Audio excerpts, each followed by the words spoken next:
So with that being said, let's try to bite the bullet and try and get 14 or 13 or 15 episodes ahead with this broadcast. So ladies and gentlemen, welcome back to Rambomania. And at last we have reached script to screen, where we're going to delve into the phenomenal abyss that is Rambo First Blood Part 2. Now, I'm going to try not to go too in-depth. Due to time restrictions, of course. I think I'm scheduled for an hour with you guys today. But don't worry, we got at least 6 hours of Rambomania this week. But we're going to go pretty in-depth. And we're going to do it a little bit differently. Since there's so much to cover, this will be a format that we will be returning to in the not-too-distant future, of course. So, in tonight's rather, singular structured broadcast, we're going to look at 13 sub-embedded subject episodes or topics, dealing all the way from the sequel's genesis to its inevitable debut. We're going to look at, such things as, like, Here Comes the Boom, dealing with the VHS response to First Blood and the anticipation of First Blood Part 2.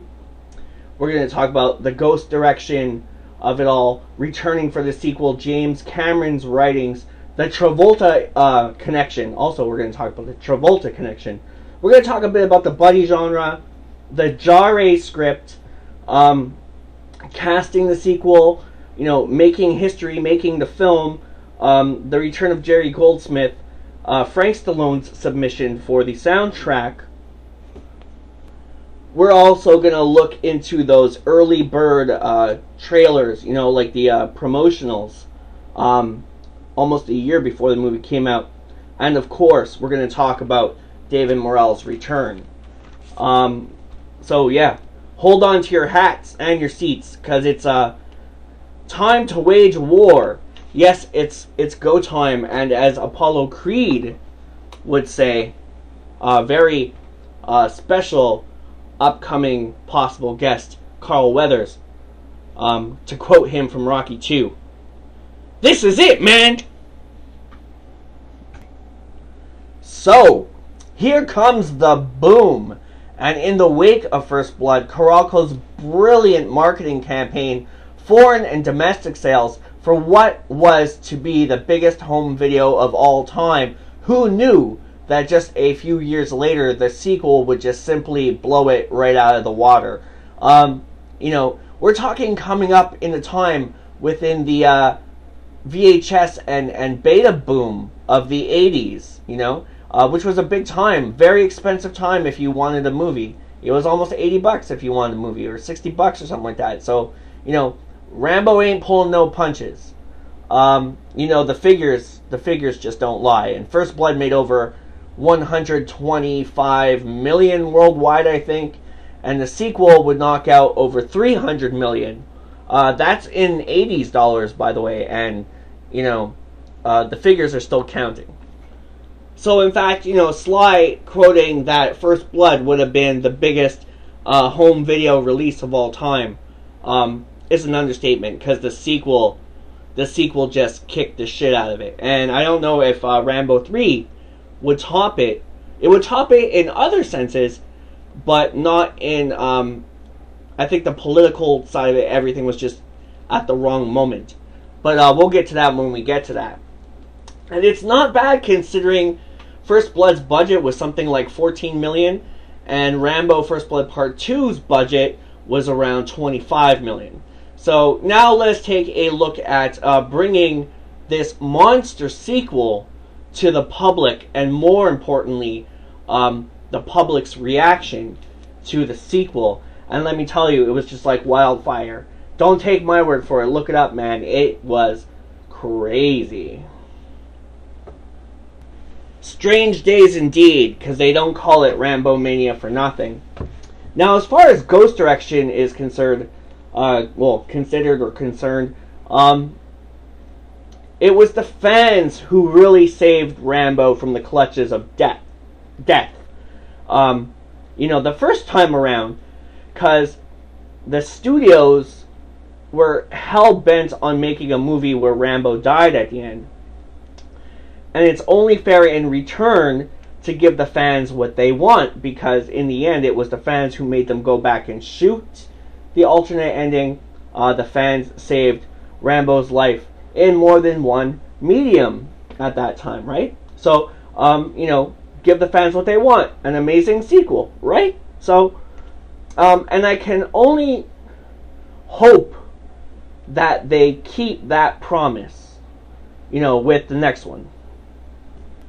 Because without the passionate fan reaction that First Blood test audiences had, all these guys wouldn't be at the status of wealth and all that they are now.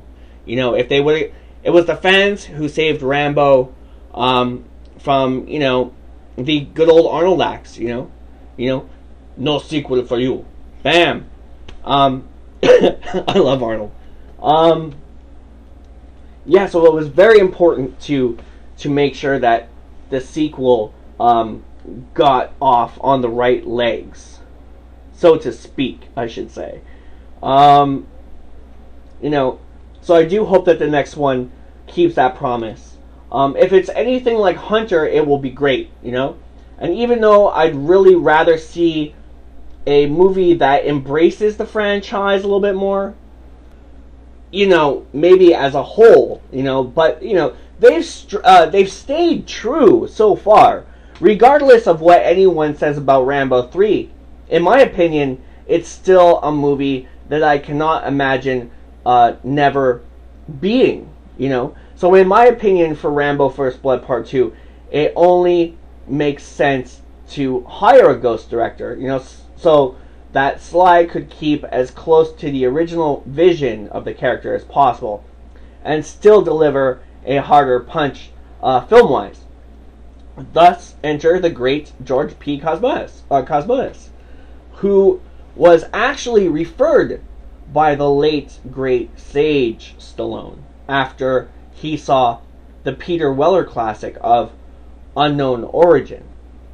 And it's important that we give Sage all the credit here, because really, I think that without George, even if he was just a ghost director, I don't believe it would have had the same impact as it did, Thus, it just it's just a rumor that he ghost directed the sequel, that no one really knows for sure. Well, maybe someone does, But yeah, he did a phenomenal job, with this, as well as, Leviathan too. I gotta hand it, Leviathan kicked my ass after I watched that movie. So I really hope that in the future they stay to that promise of making the movies better. There's a lot going on with Rambo 5 right now. We don't really know what's going to happen with Rambo 5 right now. It's still in the early stages of development, but definitely it's something that I would like to see them do. And it's nice that Sly is trying to cater to the new generation. And my guess is just because the turnaround with Rambo 4 at the box office, losing all that money to kids sneaking into Rambo anyway, to bring in the PG-13 ratings and all that. Even though if you look at First Blood from back in the day, you could get away with giving it a PG-13 rating here in Canada now, even though it was a hard R. And it's nice of him, like I said, to cater to that crowd, but the rumor is that Rambo's going to die in the next one, that it is the last Rambo. So you want to stay true to the fans originally who made this happen. They're the ones that really matter when you're looking at this. The generation that still connects to those war times, those Vietnam era times, even with the new Afghanistan. All that stuff over there, and also bringing in with the Burma crisis. So it's one thing to have Rambo do a caper and battle a Mexican cartel, and it's another thing to put him in a real hotspot environment, which hotbed like they did in the past. You know, you don't want to send Rambo out the wrong way. And, you know, the rumor is he is going to die in this one. And in my opinion, if you're not going to do a story that embraces the character's life as a whole, and I'm talking about a whole, from First Blood Part 2, Rambo 3, Rambo 2008, and at least deliver some kind of prequel element to it. In my opinion, it's just a missed opportunity for so much, and for so many people, and for so many fans and lovers. The Rambo lovers who have, you know, always saved Rambo from box office death and from sequel death. And, you know, you gotta write that love letter to the fans. You gotta make it genuine.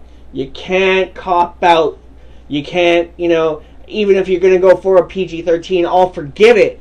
But you gotta have that Rambo recipe from old school Rambo in there, or it's just a lost cause in my eyes. Especially if it's the last one and you're killing them off for good.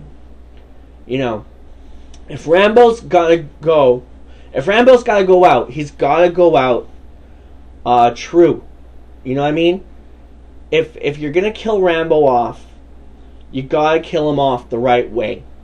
And you gotta kill him off in a way that's gonna affect people, like that breakdown scene at the end of First Blood. You gotta go full circle. You gotta embrace your roots, and you gotta go with, you know, with what feels right in the heart, no matter if it costs more money or whatever, because fuck, the Rambo franchise, I'm sorry, but it can afford to do it the right way. You know what I'm saying? It can afford it. It can afford to go the right way out. So, if they do this caper kind of thing, or, you know, this Taken kind of concept, or whatever, I don't think it will. Mainly, it won't have the impact that it should and deserves. And at the same time, it's just gonna feel like a wasted opportunity and a wasted of time, and it will be a ridicule section for the franchise. So if you're gonna take Rambo out, you gotta stay true to the fans, because in the end, it's the fans who decide. The fans decide. More importantly, the fans buy the tickets, and more importantly than that, the fans is what will keep the Rambo legacy alive. So, Sly, if you're listening to this, you know, really go for it. Really, really, really go for it. Don't just try to give us a sugar-coated, you know, Rambo movie. Please, please, please, please. I want to see you go back to that. I want to see you go back to that Rambo, that old school. Like Rambo 4. I'm not knocking Rambo 4 in any way. It's like one of my favorite films of all time, but I'm just saying, keep that going. Don't let it slip like a couple. Even the Expendables. I like the Expendables, but it's slipping. Please don't do that. More importantly, bring Morel back for a novelization for the last one and this one. Now, returning for the sequel would see Stallone as Rambo returning for the sequel, to be reunited once again with Richard Crenna to play Samuel Troutman, Colonel Sam Troutman. And even though I've seen this movie 1,000 times, probably more, but since studying all of the background for this show over the last, like, almost year, I can't help but feel some of this was misused. And, I don't mean Crenna's acting or performance in any way, because he is brilliant. Every second he is on screen in the entire trilogy, even in the flashback from Rambo 4, it just makes me cry to remember how great he is. I'm referring to